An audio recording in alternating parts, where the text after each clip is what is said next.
I come from a space where all we wanted to do was change our space and be men and women and walk the world and become adults and become parents and have our jobs. And you know what I mean? That's all transsexual people ever wanted. And then this new sort of group came in. And I had to step back and I had to start to look, who are these people? Because they're not the people I grew up with. They're scaring me. Hello, Buck. How are you? Hi, I'm great, friend. I really miss you. I think you're such an awesome person. So thank you so much for reaching out to me. And it means a lot that we're going to have a conversation today. So thanks for asking me. Oh my God. Where should we start? Because there's so much territory to cover, and It's like crazy. yeah, and you're quite a rock star, really. Well, At I least don't know at about least to that. some people. Well, Totally. there's a To lot of some, good bikes. Have people seen right on. To some people, right? But some to some people? people, I'm the devil. Well, I mean, there's not that much of a jump from a rockstar to the devil, really. Especially, when they say some rockstars selling their souls. Well, maybe I did. I'll sell my soul to save the kids, so I'm good with that. Yeah, if we can offer the soul, no problem in that. You can sacrifice that. That's right. All right. That's right. So, Bach, you transitioned a couple of decades ago, right? Yeah, a long time ago. What was 30. it? Yeah. Yeah, was it like late 80s or early It 90s? was the early 90s, I think, like 92 or something, because it's been like Yeah. 32 years now. So, God, it's crazy. I can't even believe it's been 32 years. Yeah, I can imagine. And would you say at this point you have spent almost half your life living as a trans man, right? Yeah, that's what I say all the time. I live half my life living my life as a female or a woman, and then because I'm still a female, but I lived half my life as a woman, and then half my life as a man. So yeah, I live in a very interesting space, especially today. Absolutely.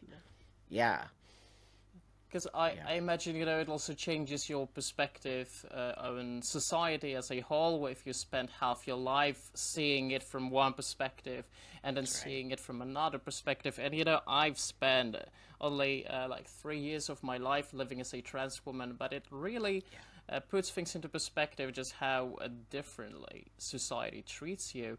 But it's been a couple of decades since you transitioned, and a lot of people will be very curious what it was like back then to yeah, transition compared to now. And I think we can talk about it both as a process of transitioning, how it was different, and then we can talk about generally how did society react to that at that point. But yeah. let's start with the process first. Um, how easy was it for you to gain access to hormones at the time? Yeah, thanks for that question. It wasn't, and it was really gatekeep. And I know that word gatekeeping everybody freaks out on, but I think it's a very important word, especially discussing what we're going to discuss. So we actually did have gatekeeping 30 years ago. Thank God. So it was very difficult. I had to go through years of psychotherapy, right? Mental health care. I had to do sort of certain things. I had to live as Buck, if that makes sense. I had to go out into the world and put on man clothes and be Buck, even though I was still physically, looking like a female. I had to try, basically they had you try it on, right? So, you don't know if you like the dress unless you try it on. And then you look at yourself in the mirror and you're like, oh, that's an awesome dress. I'm going to buy it. But if you're just buying the dress off the rack and you take it home and try it on and it doesn't fit right, you can return the dress. But you can't do that with a sex change, as you know, friend. So True. they made it very, very, very difficult for a reason. Not because they didn't want anybody to do this, but because they wanted to make sure that you understood the lifelong implications. And so I have to tell you that I really do think a lot of the reason I have such a long time of transition is number one, I did it as an adult. And number two, I had healthcare providers who really did understand the detriment and the long-term effects that, and 30 years ago they understood that, Alexander. Imagine that they don't understand that today. Or do they understand, but they don't care, right? I think there has been a lot of change of perspective throughout the years as well. But if you were able to go back in time, would you transition as a kid if you could, or would you actually wait till you were an adult? Look, I will tell you that even though I struggled, because we all struggle. I don't care if you're trans or not. We're all struggling. This is ridiculous that we relegate that we relegate struggle to trans people, right? Like, hello, everyone struggles. So that being said, and you can't say one struggle is more than the other. You can't say that because struggle is also sort of relative to that person. So that being said, no, I would not transition if I had the choice. I would not. I'm happy I did not. I'm happy my parents told me they never would have done that. I'm happy that I lived a life prior to my transition because I think that's why I'm solid, because I had a solid foundation of life at 30 years of, living as a gay woman, as a kid who was a tomboy, struggling with my sexuality, struggling with, alcoholism and drug addiction, which I don't want anybody to struggle with. But those things did actually get me into a space of understanding myself. Now, that being said, I don't think anyone should have to struggle with drugs and alcohol, but I do think you need to understand the ramifications of doing what I did, right? And if we don't understand that, no child can make that choice, Alexander. Nobody. No child can make this choice. I will adamantly say that as a transsexual person. Nope. I mean, definitely with you there, 100%. That, and even though technically, I think there are some kids who will probably Maybe. find in a transgender identity for the rest of their life, right? Like Yeah. those kids exist, but Yeah. it's still a lot of risk if we are just giving hormones and puberty blockers to minors, and it's really like sort of like playing Russian roulette. Maybe it's not fatal to that degree, but I think No. it's comparable to that. I mean, you can Yes. get an amazing result, but you can really mess up as well. And I would to thank you for one thing you said, that you can't really compare the struggles. Like you can't say your struggle is worse than anyone else. That's right. Um, and I think at least in the last couple of years, it seems that gender dysphoria has been getting more of this sort of attention. Like, this is something we need to prioritize, fix right now. Yeah. You need to get these hormones and these surgeries immediately, or else your mental health is going to be damaged for the rest of your life.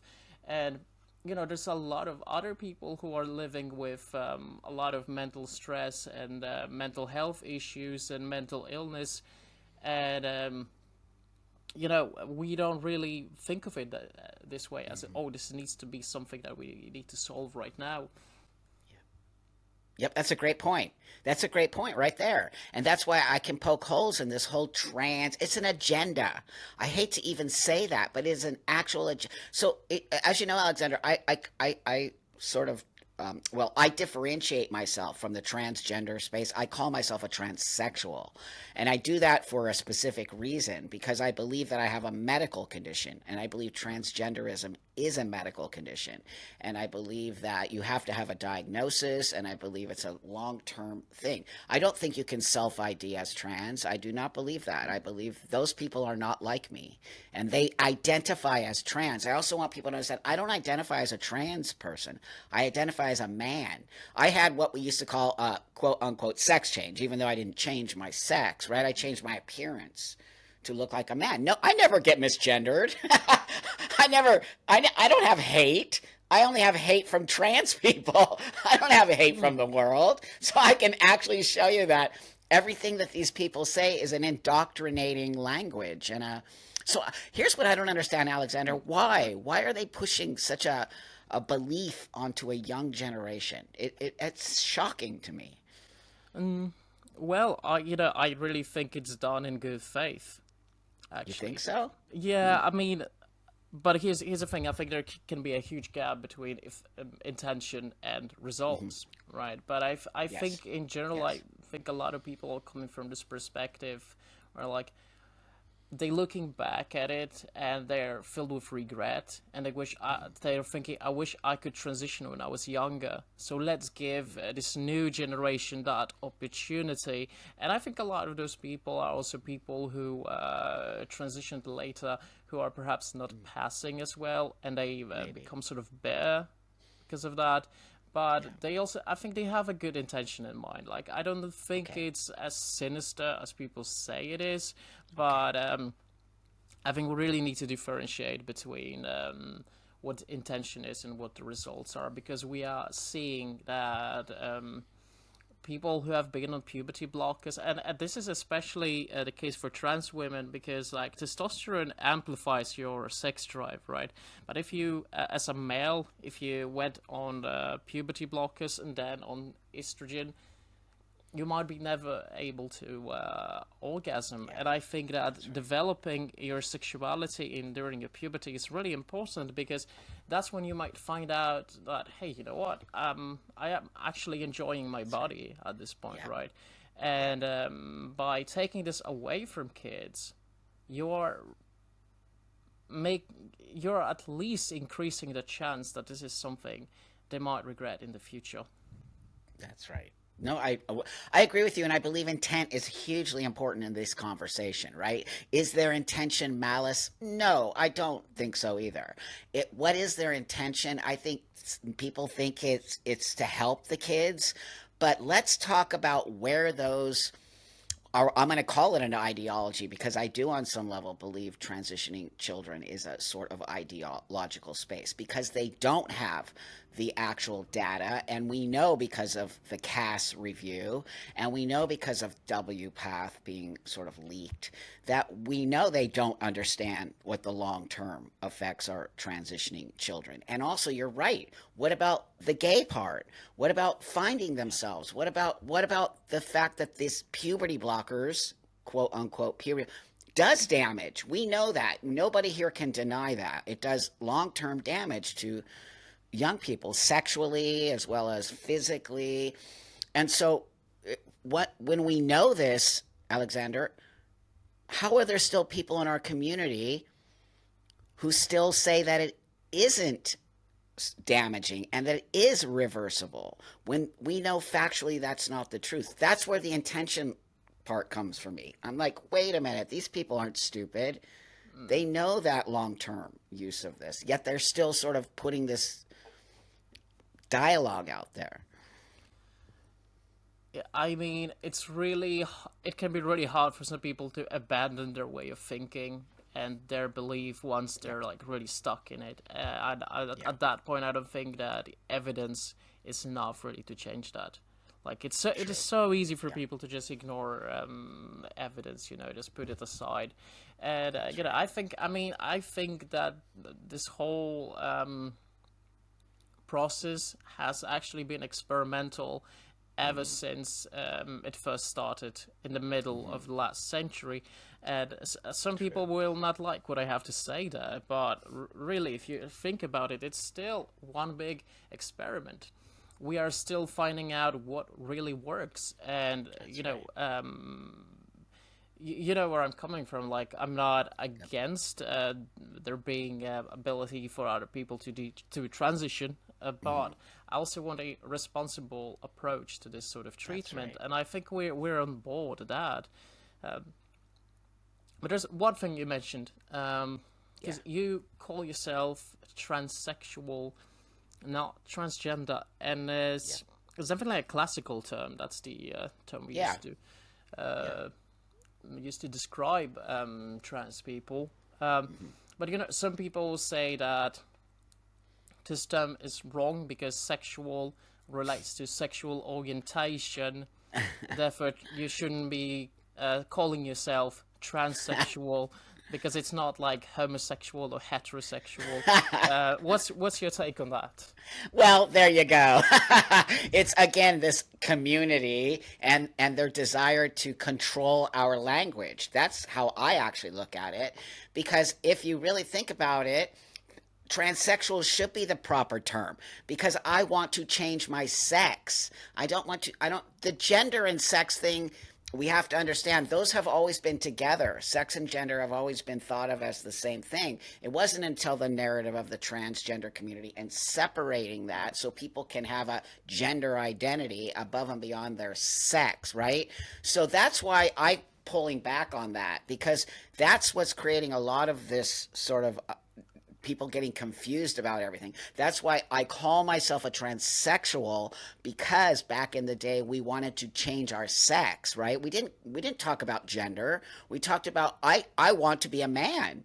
I'm not a man, but I want to be a man. So that's not my gender, that's my sex. And but I'm not a man. I want everybody to understand that out there. I did not change my sex. I changed my appearance Yeah. of my sex. And that, so for me, I get why they're saying that because they want me to step in line, Alexander. They want me to be that person who's, yeah, I'm not going to champion for what they're saying because I disagree with a lot of what they're doing. So I do think of myself as a transsexual because of my medical condition called, gender identity disorder. And also, it's here. I have a disorder. I do think of this as a medical disorder. I don't think of it as just some whimsical thing that I decided I wanted to be this person. There's something not normal, and I don't care. I don't care that people will say things. I know that I'm not normal. I know that. I know what this is not normal. It's why I don't think kids should be put in this space because I think kids should give an opportunity to figure themselves out. And when they become an adult, like, did you transition when you were an adult, or I can't remember, or Yeah, you were yeah. a I was youngster? I was like sort of on the edge, on the line between teenage and adult. I was 19, See, actually. that's When I young. trans. Yeah, it is actually. Yeah. That's young. I don't think a 19-year-old can make this choice here. I think a 30-year-old can. I did. Now that being said, sh- is it up to me to make those? No. I'm not telling people that they can't transition at a young age. What I'm saying is slow down and think about this because it does work. Look, my friend, you can't argue that I live a great life in a 32 years of transition, but you've got to also remember how I did it and where I come from, a very slow, methodical, thought out process. I didn't just see TikTok and decide I was trans and then because people like you happen and then the regret comes in and that hurts my heart for you that you were ever even put in this position. Yeah, and it's really sort of a side effect of this whole machine that people end up in this sort of There you go. situation, right? That's Really, right. I can see why you would still call yourself transsexual despite what people are saying, and I think you should have a right to call yourself whatever you want if that's the way you see it, and if we are to be really literary with term, Yeah. then homophobia wouldn't actually mean like hatred or towards homosexual individuals or Yeah. despising them, but it would rather mean fear of the same. There you go. Like homo is literally That's right. means of the same kind. So That's right. let's so a straight person fearing other straight people would actually be homophobic. A white person fearing other white people would be homophobic. Brilliant. Brilliant.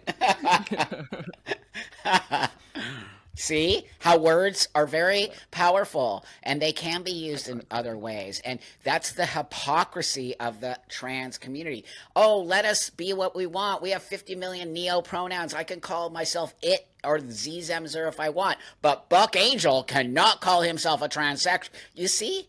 That's where I always like to poke holes in their bullshit because they're always doing that stuff. We champion for diversity and inclusion. No, they don't.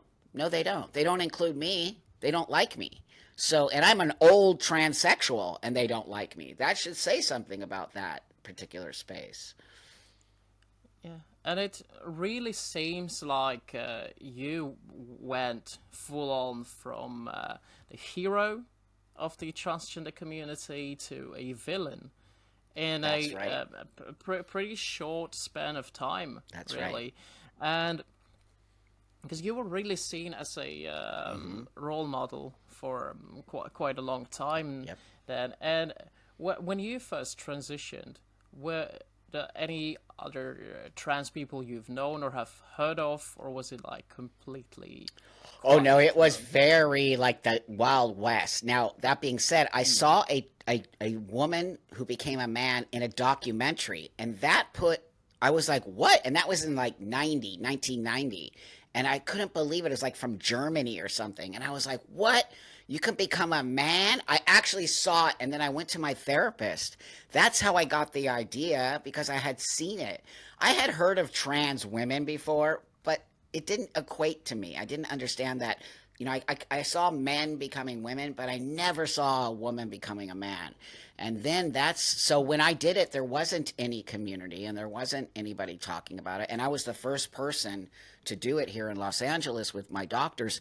And they called me a guinea pig. They actually called me an experiment because they said they don't even know what they're doing. They've never done this before. Like, I mean, I'm like, what? uh, okay, let's do this, So I do come from a space where I was once a hero of this community, whatever that means, right? But these people don't understand. I have the same way I speak now as I spoke before. I haven't changed my thought process and I haven't changed what I champion for in any way, shape, or form. They just aren't hearing what they want to hear from me. So now I'm sort of ostracized. But that's sort of what a lot of people are saying that, and not just regards to this particular topic, but also like regarding political views as well. People like That's Bill right. Maher, for example. Yeah, He says like his views haven't really changed much since the '90s. He's still the same liberal that's himself he right. always was, but he's not longer being considered that in That's right. today's climate. Yep. Things have changed quite a bit, and there has definitely been this shift. It Yep. was very, very sudden, and if you notice that it's like the left has changed much more in the last 10, 20 That's years right. than the right has. Liberal too. I'm a liberal. I what I guess they call a Yeah. classical liberal, right? I believe in freedom of speech. I believe in the right to do what you need to do. I believe in these certain sort of tropes that the left woke. They're not championing for the rights that I believe in now. They're championing for something that feels more like communism or a very specific ideological space, and that's not where I come from. I live in a democracy and I live in a space where I'm allowed to have a different opinion, and I that's what I've always championed for. I've never So the fact that they call me right wing or conservative is quite shocking, but that's how you can tell that they fear those people over there on the woke side. They fear something very. That's why they make lies, and that's why they try to pigeonhole people in spaces without having conversation. Yeah, like paint people in certain ways to That's make them look like the villains, that's right? right. That's So they can see themselves as heroes and make other people see them as the heroes, as the that's good right. guys there, right? Yep. But why do you think this radicalization of transgender individuals and their push towards more radical left has been happening? What do you think is the main reason for that? It's a great, great question. And this is where it can become kind of look sounding conspiracy. Or this is where it can start to sound like Buck, really. But I mean, I sit with it a lot, Alexander. I do because I'm like, what? This is not the transgender community that I know. I come from a space where all we wanted to do was change our space and be men and women and walk the world and become adults and become parents and have our jobs, and you know what I mean? That's all transsexual people ever wanted. And then this new sort of group came in, and I had to step back and I had to start to look, who are these people? Because they're not the people I grew up with. They're scaring me.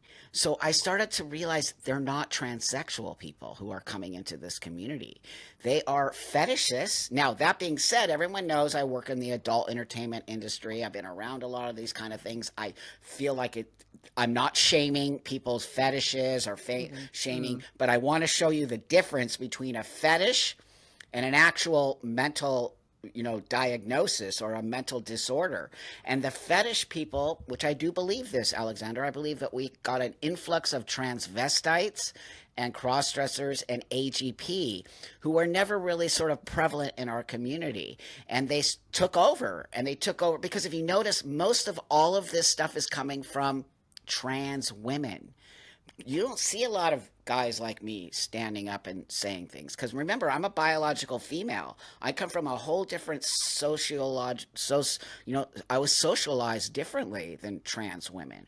So you can see that if you actually stand back and see the biology, you can see how trans women are angry and mad and making stuff up and then indoctrinating young people because it's easy to do that. So this is what I see. I actually see this as an elder transsexual. I see people who came in who are disingenuous, who are not actually trans people, but are trying to manipulate the system for their own benefit.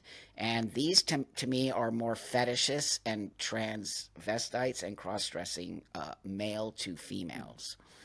Show that you have gender dysphoria. If you don't have gender dysphoria, just lie about it. And And if you don't have gender dysphoria, just lie about it. Come on. This is actually it right there. They're exposing, they're saying the thing that's inside on the outside voice. Just lie about having gender dysphoria. Why would you do that? You're ruining it for all of us. Teacher has been documented on several occasions with what people describe as very large prosthetic breasts with protruding nipples that are clearly seen through form-fitting clothes. The teacher's appearance has been the subject of reports from the New York Post and network news in the States. Students tell CHCH that this is a constant topic in class. That's a very interesting take. Probably, a lot of people are going to consider it as very controversial, but I'm no stranger to controversy on this channel, and I know you're no stranger to controversy as well. Um, but But do why? you think? But let me ask you this real Yeah, quick. But why does sure. that? Why does what I or you say? Why does it have to be controversial? Right? Why can't it just be? It's what I believe. As a 32-year transitioned person, I have a lot of knowledge, right? That not a lot of people have in the community. I've been around a long time. It is actually what I see. So I don't mean for it to be controversial. And the fact that people will say that this conversation is controversial, that's what we really need to understand. Why would this be controversial? Why can't it just be a conversation, right? I just wanted to put that out there to people who are going to say this is controversial but it's not. It's just it's an observation of mine that I think is the reason why we are having problems now in the transgender community. Yeah, well, I mean, if you were to ask me, I don't think controversial is necessarily a bad thing. I view controversial Great. as anything that challenges the mainstream, Great. really. Great. And I think Great. controversial is a good thing, unless, someone is really trying to be controversial for the sake of being controversial. Sometimes it, can be a little bit edgy and immature. That's how it can come across. But, Totally. if you're being honest about, what you actually think, I think it creates controversy only if you're actually stabbing them right where it hurts. Great. When Great. you're really challenging the mainstream and Great. you poked it so hard that the bees are now buzzing. That's when you have controversy.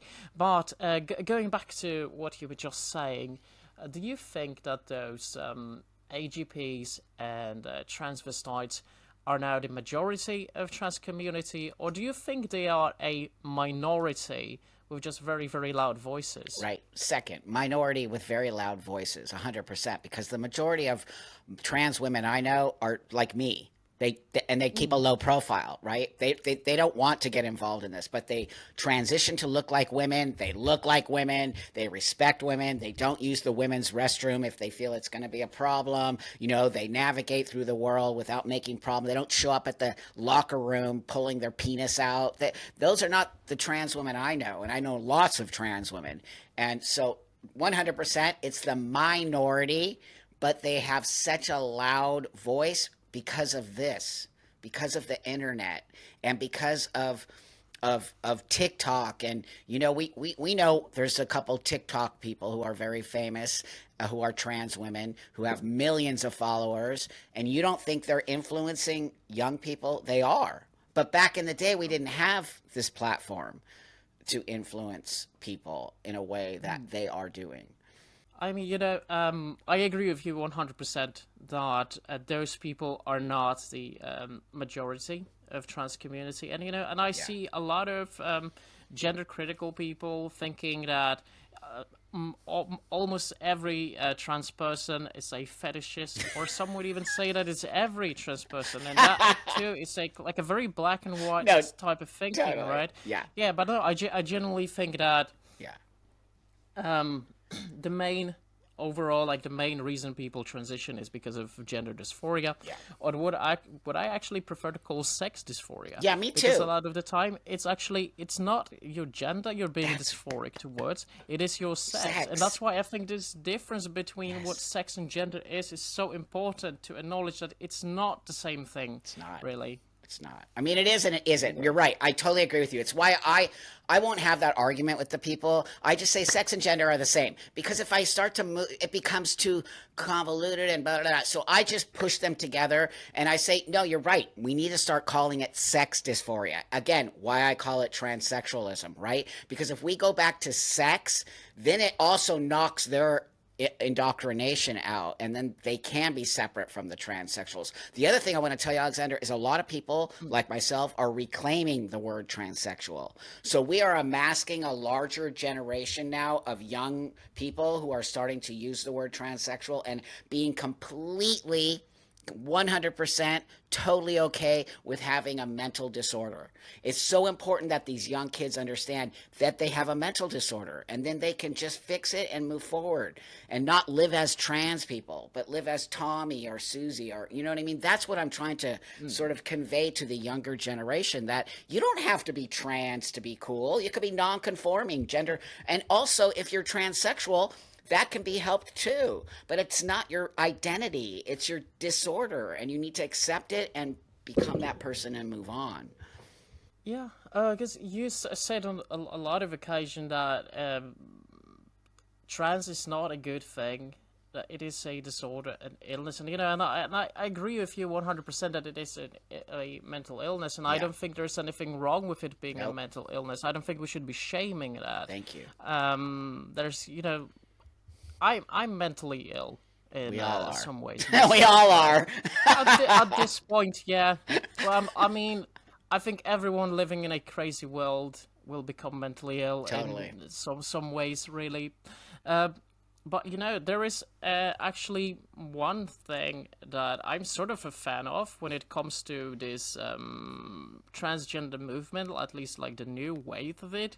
There's one thing that I actually really, really agree with, and I'm a big fan of, and that is the idea of trans joy.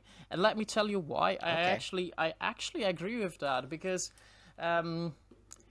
it's like, well, despite the fact that you have gender dysphoria and you don't want to like give up to this or give in to this feeling miserable about it, that you still want to find joy in your existence despite it. And I think I love that.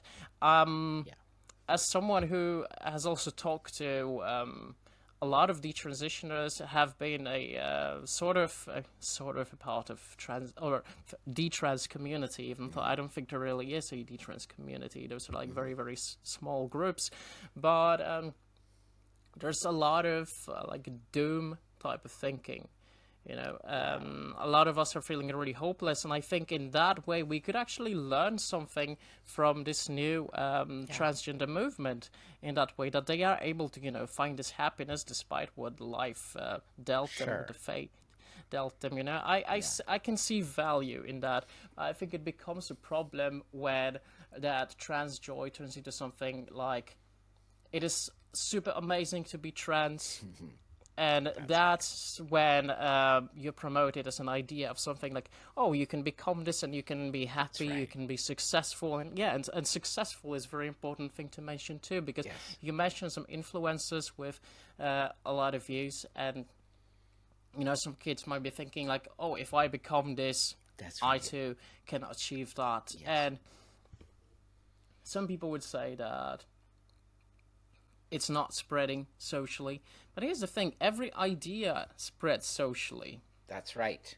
Excellent. Religion spreads socially. That's right. Liberal views spread socially. Conservatism spreads socially. So does communism and fascism and anarchism and all of that. All ideas spread socially. So it's just unimaginable for me to think that this is something that somehow would be immune to that. I know. The fact that people especially with the internet, especially with that, and especially because we all know young people are always looking to belong, to be cool, to be with the cool group. That is an actual fact. Even me, and I grew up in the 70s, right? Like there was no internet, but we found our group, or we found our tribes, or kids are always this is why I get what you're saying about trans joy, and that does make sense if it wasn't an ideological space now. The problem for me is trans joy sounds ideological, and it sounds like, oh, if you become trans, all your worries will go away and everything will be fine. And that's not the truth. You literally take on a whole new set of problems. and so I'm trying to say, hey, wait a minute here. That's great that you're happy you transitioned, but what does that actually mean? And what does that mean for the future of yourself as a trans person? And what is it that you needed to do why do you need to be trans? I feel like there's this need, right? Where I don't feel a need to be trans. I just am trans. Yeah, like it wasn't really your choice, No, right? that's right. That's right. And let me ask you a question. If you could choose to either be trans or to genuinely feel happy as a woman, what would you choose? Oh, I would have chosen just to stay as a woman. There's no doubt, and I say that all the time. And I'm the thing is this, Alexander. People don't understand. I want to be a man. I don't want to be trans, and I don't want to be any of that shit. I want to be born a man. I want a penis. I want muscles. I want all of that. That's just not going to happen. So I had to sit with myself, and I lived as a woman. You know that I lived for many years as a woman and a gay woman, and I participated in life as a woman, and I really made an effort I pushed that dysphoria down as much as I could until I couldn't do it anymore. And so that's where I think people need to understand this is for real. People like me do exist, and we do make an effort. And I would have stayed a woman. I actually would have done that but I tell you today, I have an amazing life. I'm so happy I did this, but it's not my only thing. It's not does that make sense? I don't just live as a trans person. That's like so over here now. I live as me. Yeah. Like, you sort of acknowledge that it's only a small part of you. It's not what makes you you, right? That's right. Yeah. One thing you said definitely hits home, because that's also one of the things I used to say and I used to think back when I was transitioning. It's that I don't want to be trans. I want to be a woman, right? That's right. Did you ever do you ever feel like what you are experiencing is not the solution that you actually really want, but one that is good enough to feel satisfied with what is possible, with what medicine and technology can So give you right, okay so to know. right in the beginning of my transition, I didn't know what was going to happen. I didn't have TikTok. I didn't have I could see myself. There was none of that. I had to take this literally blindfolded. How am I going to look? What is that testosterone going to make me look like? You don't think I didn't think about that? Of course I did. I was like, "Oh my god, what if I look totally weird and crazy?" You know, what if? I all those questions because I didn't get to see the future like a lot of these young people sort of get to see. But that being said, little by little, I just kept focused on this, and it did make me feel better. And when I put the testosterone in my body, it did something to my brain that calmed me down. It didn't make me more like mad. I used to be very mad. I used to be a very angry, mad person when I was a woman. The testosterone did the opposite of what people think. It calmed me Oh, down. It made me feel more focused. It made me feel more like myself. But what I did know was this: I wanted to look like a man. I wanted the world to see Buck. I wanted the world to say him. I did not want people to see a woman in any way. So I made a huge effort, if that makes sense, Alexander. I made this is not yeah, this yeah. just didn't come from fairy dust. This came from a lot of work and a lot of and that's what I think people are missing in this whole trans equation. This is work. And I'll never not be I'll never be a man, and that's something you have to sort of wrestle with in your brain and understand walking in that sort of space. And so 32 years I wouldn't turn back. I wouldn't, and I will not turn back, and I will continue to be this person in hopes that what happened to Mm. you never happens to another person. Oh, thank you so much, Buck. It's interesting because what you said about being really angry on estrogen before you went on testosterone is Yes. exactly the same what a friend of mine, who's also a trans man, Yeah. said to me once, Yeah. that he was like super angry all the time on estrogen, and then the testosterone calmed him down. That's right. And it's really interesting to hear because traditionally we associate testosterone with the opposite effect. That's right. But another interesting thing about testosterone is that testosterone is an antidepressant, That's right. actually. That's right. And you know, these last 2 weeks, I've been asking myself this question quite a lot, and it's: are trans men happier than trans women? Yeah. Are the mental health of trans men better of than trans health? No, sorry, than mental health of trans women? And Good it would make question. sense considering the anti Yes. depressive property of testosterone. That's right. That's right. So, I just got done interviewing another detransition male to female, and he said exactly that. He said, I was feeling low, right? And probably you can relate to this. And he said his sexual energy, he had none, and he was, just not feeling great. And then when he decided to go back the other way and he put testosterone in his body, he said it literally took away his depression. His sexual feelings came back. And I was like, wow, that's actually fascinating. So, what you're saying is something we should really have a bigger discussion on.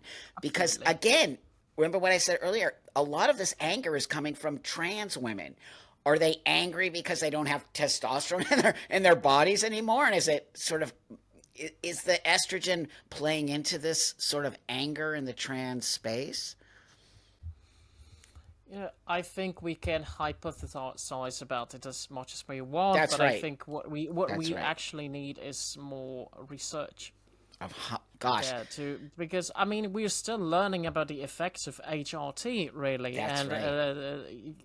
how devastating it can be to your health. And when I was on your channel, Buck, I Yeah. talked about a lot about my own complications Yeah. and side effects Yeah. of transitioning. But I know you also have your own story That's right. with some really horrible complications you have That's right. described before. And a lot of people, when it comes to those complications, it seems like a lot of people would have sympathy for someone like me who has detransitioned, but those people forget that people who don't detransition, people who still are trans and are satisfied with their trans identity, they can experience those complications as well. That's you right. know, and That's right. we're in that same boat in that Yep. sense. Yep. That's right. And thank you for saying that because again, do you think a 10-year-old can make this choice? And then all the things that happen to me, the most important or the number one most like known thing was that I got vaginal atrophy. And I was the first recorded case of vaginal atrophy. And they're still giving testosterone to these young people without telling them about vaginal atrophy. And that's why I have an issue a lot with the medical association. And I don't think, they're being honest that this is still very experimental. That they're not saying that. They're just acting like they know what they're doing when they don't have a clue what they're doing. Yeah, no, I agree with you 100%. I think it's been one big experiment since the beginning, and Yep. it still is. And I don't think Yep. it should be controversial to say it because Nope. every new medical practice That's right. is an experiment Yep. of sorts, really. Couple of really quick questions. Do you think there is such a thing as too much gatekeeping and too little gatekeeping? Yeah. Yeah, I do. Well, here's the thing. I think there's too little. But is there too much? Again, that's very nuanced. It has to really, I guess, specific to trans space. I think right now we don't have zero. We have zero gatekeeping. What a joke. What a joke. This is not like. This is not like taking like some kind of, I don't even know. I can't even think about it because I'm just so blown away that this is a medical space where people are having their breasts removed or their penis removed or putting hormones in their body. All of that is irreversible. What are we doing? How can you give this so easily accessible to young 16-year-olds, 20-year-olds who just can go on the internet and buy testosterone? This is not reversible, friends. Look at me, okay? The fact that people say this is reversible is absurd. Look at me. I'm never going. If I took my clothes off in front of you right now, you would see a man. You would not see a woman. And I cannot go back to living as a woman. It's why it makes me so mad, Alex. Why don't we have some form of gatekeeping in such a very, very structured and environmental space that deals with hormones, surgery, mental stuff, and we're just whimsically. So right now, I don't think we have any, and we need a lot. Now, once it gets situated, I think we can make it more well-rounded like anything else, but we just literally took gatekeeping off the table, and it became the Wild West. Yeah, I absolutely agree with you. At least in US and some other Western Yes. countries, that's Yes. definitely the case. And I Yeah. mean, you even let incels into trans community at that point, so-called transmaxers Oh, or God, don't get me trans started. who like incels who think that they'll have better chances of scoring with women if they transition. And I'm thinking, like, aren't those the people who are pushing lesbians into having sex with them? There you go. I really think that it's these types who are the problem. That's here. right. That's And right. and I absolutely think that this degree of gatekeeping is absolutely necessary. Yeah. But when it comes to purely medical stuff, at least I live in Norway, and Yeah. we have had a very conservative approach towards treatment of transgender individuals for a very long time, and that's the case where I can think of too much gatekeeping because the national hospital that is treating transgender people here for a very long time Right. would treat people only if they fall into like 1950s stereotypes of men and women. So if you weren't, as a trans man, if you weren't a stereotypical guy, as a trans woman, you weren't a stereotypical Yeah. woman, forget about it, and you would only get any sort of treatment if you agreed to go all the way Yeah. with like bottom surgery, Yeah. which means that they have performed those surgeries on a lot of people that didn't actually want them, but they only said yes to those surgeries in order to get access to hormones. That's right. I think it is a despicable way of treating people, really. That's why I think there is such a thing as too much gatekeeping. Sure. But you just said the best thing. That's the EU. We're in the United States. And in the United States, there's no gatekeeping. None. Zero. Literally 20 minutes you can get hormones. So you're right. with that with that example, I agree with you. It could be way too hardcore, but I will always pick too much over too little because I believe that it will stop young people from doing irreversible changes on their body. And in the United States, we have a large amount of detransitioned young people who got what we call top surgery, okay, at 16. And these are a lot. I don't care what anybody says out there, there's a lot, okay? And even if there's only 5, that's a lot to me because that's 5 young girls who now will grow up with no breasts, not be able to breastfeed, maybe will be completely mentally distressed over these things. So, where is the gatekeeping and how do we find that? That's why we need to pull back. We need to really, really, really. And also, again, I'm going to tell you the difference between somebody who identifies as trans, right? Doesn't do this, doesn't make any effort to do any medical, but wants to ID as trans is not me. That's why we have to understand there's a different thing going on here. Would you mind if I challenge you on that? Yeah, totally. Okay, so well, if you think about it, do you think that people who identify as trans but do not transition medically, only Yeah. socially, might be also be a good thing because Yeah. that means that less people are actually being exposed to artificial hormones that are damaging their health over a long period of time, as well as they don't really have to take surgeries. So do you think that some people can be happy living as the opposite sex or gender without taking any medical steps? Oh yeah, 100%. And that we used to call that androgyny or gender nonconforming or gender queer. Now they've taken on the label of trans. So yes, 100%. I think that somebody can live like that. I think the problem for me is when you call them trans, because trans is a medical condition. It is not an identity choice. And so that's why it is a problem for me that these young people who maybe just feel masculine and want to be masculine and even want to be male call themselves trans without ever wanting to do this. I can't relate to that because I needed to do this to get rid of my dysphoria. Maybe they have a different kind of dysphoria. Now, that being said as well, that's called socially transitioning, right?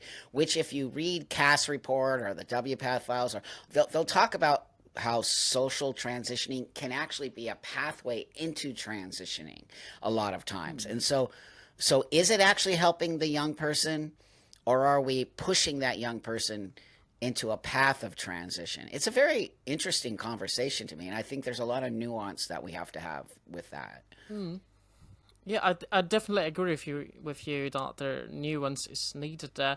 But wouldn't you say that in a way, what you've been going through, the real life test that you were living before you gained access to hormones, was actually a form of social transitioning, and that wouldn't you agree that this period of purely social transitioning it can be beneficial to find out whether it works for you or not? Yeah, but again, remember, I was attached to a therapist during this whole time, and I was going and seeing therapists every week during this time. These young people aren't.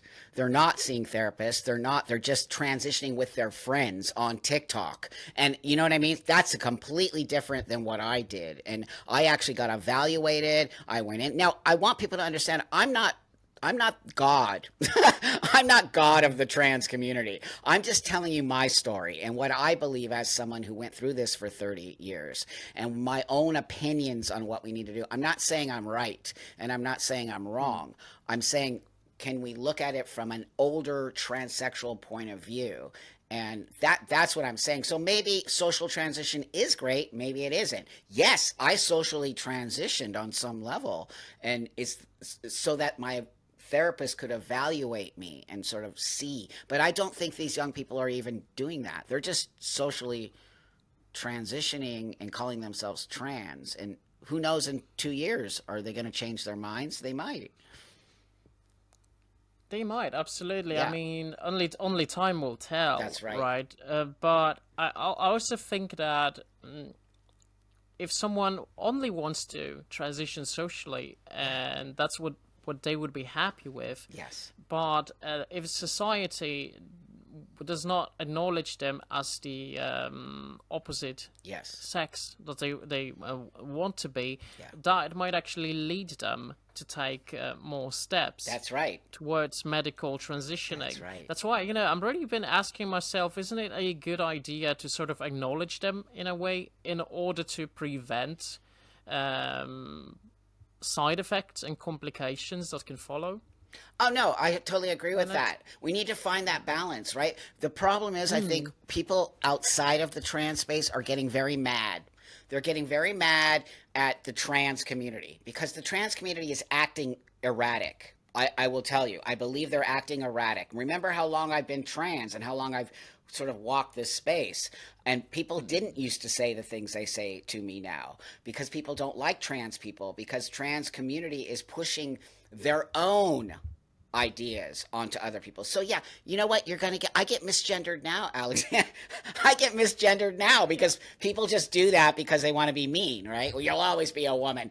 You learn to sort of, as a transsexual, you have to learn to walk the world. The world doesn't come to you. You have to navigate, right? Yeah. Yeah. And I think you get used to that. Totally.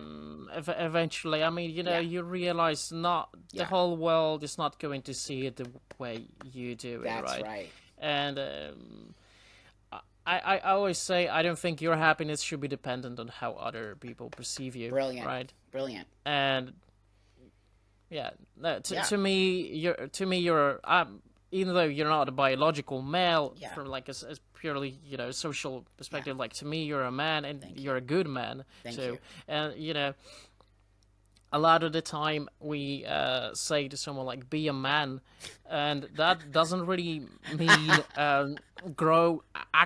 literally grow dick and balls and have XY chromosomes. There is this social level of our idea of what a man is. That's right. And I think that a trans man who is a good role model, someone who is a responsible person, is more of a man than some guy who never takes any responsibility in life. Right on. Right on. If you were to ask me. Well, thank you. I appreciate that. And, people will ask me all the time, well, Buck, what does it mean to be a man?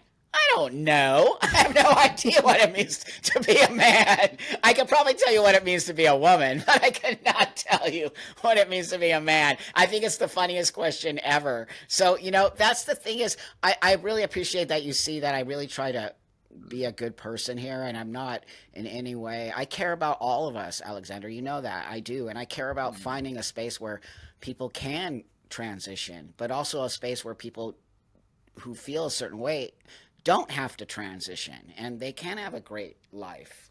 A lot of people struggle with dysphoria. That doesn't mean they go through transitioning. They just sort of handle it however they need to.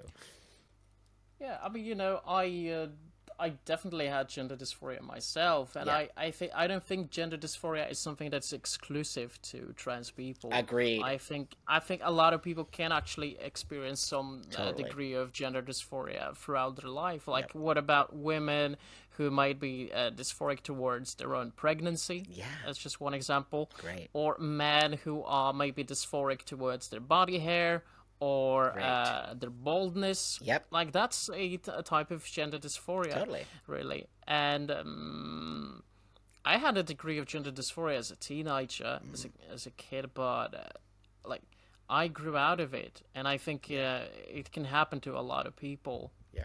Actually. I agree. Totally. Even though I watched your debate with what was his name? Kirk. Oh, Charlie Kirk. Charlie Kirk. Yeah, and I think it was really interesting to hear you say that you couldn't just grow out of it, that it was a right choice for you. Yeah. And I think you did it really well in that debate.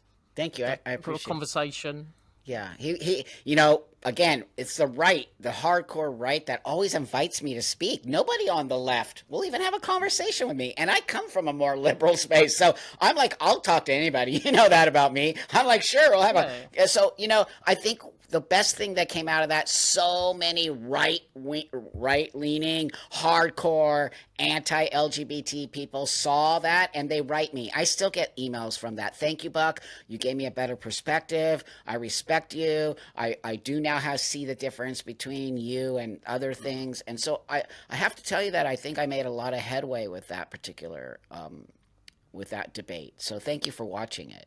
Thanks for having me on. You're such a lovely you're such a lovely human. Thank you. You too, Buck. And it was a real pleasure having you. So thank you. And thank you for watching, everyone. And go check out Buck's channel. He does interview with a lot of trans people as well as some detransitioners. Always love listening to the conversations he has with people on his channel. So go, and if you haven't, go check it out.